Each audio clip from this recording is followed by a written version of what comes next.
দুরন্ত century হাঁকালেন KS Bharat, একাদশের উইকেটের পেছনের জায়গা করলেন নিশ্চিত। আগেভাগে ভারতে আসার পরিবর্তে আবুধাবিতে বুমরাদের সামলানোর মহড়া সারছেন স্টোকসরা। দেশে নয়, এবার বিদেশের মাটিতে আইপিএল 2024 আয়োজনের প্রস্তুতি গ্রহণ করছেন বোর্ড। প্রথম টেস্টে উইকেটকিপার ব্যাটার হিসেবে প্রথম একাদশের সুযোগ পাওয়ার জন্য নিজের দাবি জোরালো করলেন কেএস ভরত। ইংল্যান্ড লায়ন্সের বিরুদ্ধে এদিন অপরাজিত 116 রানের ইনিংস খেলেন অন্ধ্রপ্রদেশের এই ব্যাটার। 165 বলের ইনিংসে 15টি বাউন্ডারি হাঁকান ভরত। ম্যাচ ড্র হলেও ভরতের ইনিংস নজর কাড়বে নির্বাচকদের। 490 রানের লক্ষ্যমাত্রা ছিল ভারতীয় এ দলের জন্য। তৃতীয় দিনে খেলার স্কোর যখন 5 উইকেট হারিয়ে ভারতের 426, তখনই আম্পায়াররা খেলার ড্র ঘোষণা করে দেন। ভারতীয় এ দলের জয়ের জন্য তখনও 64 রান প্রয়োজন ছিল, হাতে ছিল আরও 5 উইকেট। ভারতীয় এ দলের হয়ে 208 বলে 97 রানের ইনিংস খেলেন সাই সুদর্শন। মানব সুতার 89 রানের ইনিংস খেলেন। ষষ্ঠ উইকেটে ভরত ও সুতার মিলে 202 রান যোগ করেন। একটা সময় ঋদ্ধিমান সাহা, তারপর কেএস ভরত হয়ে ভারতীয় টেস্ট দলের উইকেট কিপিংয়ের ব্যাটন এসেছিল ঋষভ পন্থের হাতে, কিন্তু পন্থের গাড়ি দুর্ঘটনা ফের জাতীয় টেস্ট দলের উইকেট কিপিংয়ের সমীকরণ বদলে দেয়। দক্ষিণ আফ্রিকার মাটিতে অনেকে ভেবেছিলেন ঈশান কিষান টেস্টে উইকেট কিপিং করবেন, কিন্তু আচমকা দেশে ফিরতে হওয়ায় ঝাড়খণ্ডের তরুণও ভারতের একাদশে নেই। এই পরিস্থিতিতে উইকেট কিপিংয়ের দায়িত্ব সামলাতে হয়েছিল কেএল রাহুলকে, যিনি বিশ্বকাপেও ভারতের উইকেট কিপার ছিলেন। ভারতের অধিনায়ক রোহিত শর্মা অবশ্য এতে ইতিবাচক দিকই খুঁজে পাচ্ছেন। জানিয়ে দিচ্ছেন, রাহুল উইকেট কিপার হিসেবে খেললে ব্যাটিংয়ের গভীরতা বাড়ে। প্রথম টেস্টের আগে ভারত অধিনায়ক বলেছেন, যেভাবে ও বিশ্বকাপে উইকেট কিপিং করেছে, ভীষণ পরিশ্রম করেছে আর প্রভাবিত করেছে। এতে ব্যাটিংয়ে মিডল অর্ডারে দারুণ একজন ব্যাটারকে খেলানোর বিকল্প তৈরি হয়ে যাচ্ছে।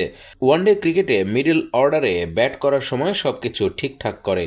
ও জানে কিভাবে পরিস্থিতি অনুযায়ী ব্যাটিং করতে হয়।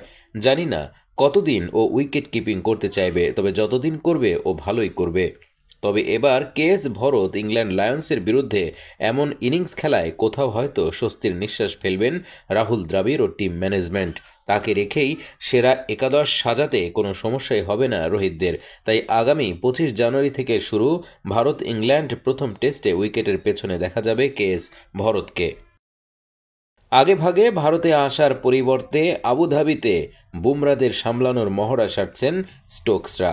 আর বেশি দিন বাকি নেই, একেবারে দোরগোড়ায় চলে এসেছে ভারত বনাম ইংল্যান্ড 5 ম্যাচের টেস্ট সিরিজ।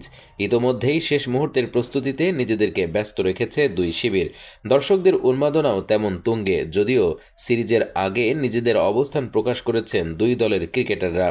প্রাক্তন তারকারাও নিজেদের অভিজ্ঞতা ভাগ করে নিয়ে পরামর্শ দিয়েছেন দুই দলকে। তবে এই সব কিছুর মাঝে প্রকাশ্যে এলো ইংল্যান্ড ক্রিকেট দলের অনুশীলনের ভিডিও, যা দেখার পর ক্রিকেট প্রেমীরা পেশ করল নিজেদের মতামত। বৃহস্পতিবার অর্থাৎ 25শে জানুয়ারি হায়দ্রাবাদে 5 ম্যাচের টেস্ট সিরিজের প্রথম ম্যাচে মুখোমুখি হবে ভারত ও ইংল্যান্ড। যেহেতু আর হাতে নেই বেশি সময়, তাই দুই দলে এখন মনোযোগ দিয়েছে অনুশীলনের দিকে। ভারত দেশের মাটিতে প্র্যাকটিস করলেও ইংল্যান্ডের নেট প্র্যাকটিস চলছে আবুধাবিতে। দলের এই অনুশীলনের ভিডিও নিজেদের এক্স হ্যান্ডেল থেকে শেয়ার করল ইংল্যান্ড ক্রিকেট। তাতে দেখা যাচ্ছে সকল সদস্যই কঠোর পরিশ্রম করছে নেটে, কেউ ব্যাট হাতে আবার কেউ বল হাতে। এছাড়াও ব্যাটারদের বল করতে দেখা যায়, আবার বোলারদের ব্যাট করতে। সব মিলিয়ে এই ভিডিও নজর কেড়েছে ক্রিকেট প্রেমীদের। সেই দেশের সমর্থকদের বক্তব্য যে ভারতের বিরুদ্ধে ঘুরে দাঁড়াতে সফল হবে ইংল্যান্ড, যদিও ভারতীয় ক্রিকেট প্রেমীরা দাবি করেছেন যে এবারও টেস্ট সিরিজে বিশ্রীভাবে পরাজিত হবে ইংল্যান্ড। প্রসঙ্গত, আসন্ন এই সিরিজ নিয়ে নিজেদের মতামত পেশ করেছেন বেশ কিছু ইংলিশ ক্রিকেটার। বেশিরভাগ তারকাই দাবি করেছেন যে ভারতের মাটিতে স্পিন খেলা অত সহজ হবে না। জনি বেয়ারিস্টো এক সাক্ষাৎকারে দাবি করেছিলেন যে টিম ইন্ডিয়া যে স্পিনারকেই খেলাক না কেন, সকলেই চাপে রাখবে ইংল্যান্ডকে। দেশে নয়, এবার বিদেশের মাটিতে আইপিএল 2024 আয়োজনের প্রস্তুতি গ্রহণ করছেন বোর্ড। ক্রিকেট ফ্যানরা অধীর আগ্রহে অপেক্ষা করছেন আইপিএল 2024-এর জন্য। 2024 সালের এই টুর্নামেন্ট 22 মার্চ শুরু হতে পারে। এদিকে বিসিসিআই সহ সভাপতি রাজীব শুক্লা ইনসাইড স্পোর্টসকে আইপিএল এবং মহিলা প্রিমিয়ার লিগের সময়সূচির একটি বড় আপডেট দিয়েছেন। রাজীব শুক্লাও এই বছর লোকসভা নির্বাচনের কারণে আইপিএল বাইরে স্থানান্তরিত হওয়ার বিষয়ে মতামত দিয়েছেন। এক বিবৃতিতে রাজীব শুক্লা বলেছেন, আইপিএল স্থানান্তর করা হবে কিনা তা নিয়ে ভারত সরকার এবং স্বরাষ্ট্র মন্ত্রকের সাথে আলোচনা চলছে। এসব আলোচনার পরই নিশ্চিত হওয়া যাবে। প্রাক্তন আইপিএল চেয়ারম্যান আরও নিশ্চিত করেছেন যে ডব্লিউপিএল এর আসন্ন মৌসুমের ম্যাচগুলি বেঙ্গালুরু এবং দিল্লিতে খেলা হবে। রাজীব শুক্লা বলেন, আইপিএল এবং ডব্লিউপিএল এর জন্য প্রস্তুতি চলছে। ডব্লিউপিএল ম্যাচের অর্ধেক বেঙ্গালুরে এবং অর্ধেক দিল্লিতে অনুষ্ঠিত হবে। উল্লেখ্য যে ইন্ডিয়ান প্রিমিয়ার লিগ 22 মার্চ থেকে শুরু হতে পারে।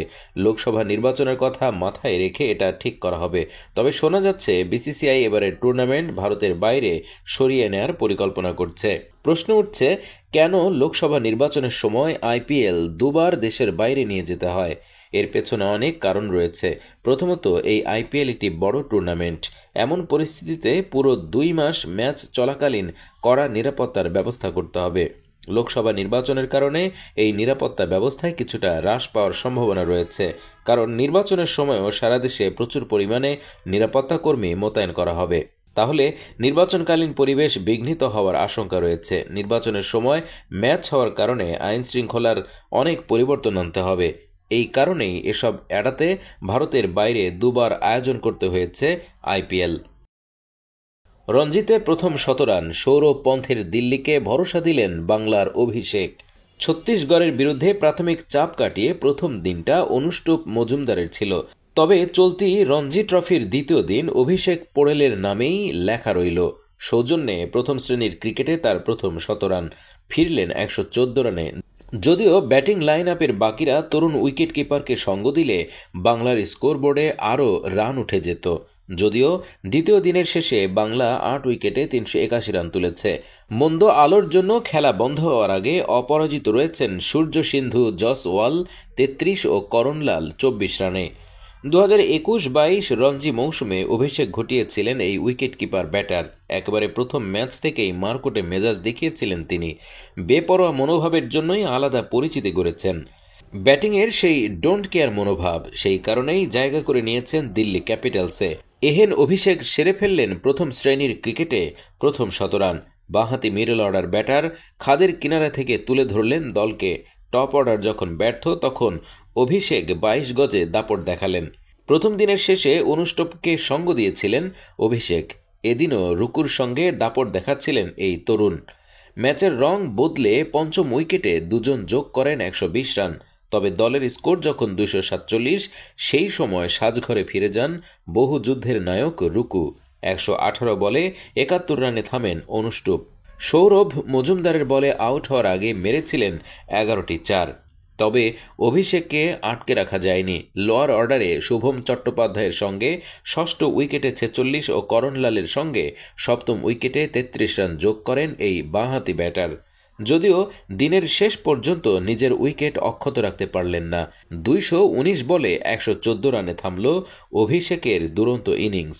52.05 স্ট্রাইক রেট বজায় রেখে এই ইনিংস 14টি 4 ও একটি ছক্কা দিয়ে সাজানো ছিল।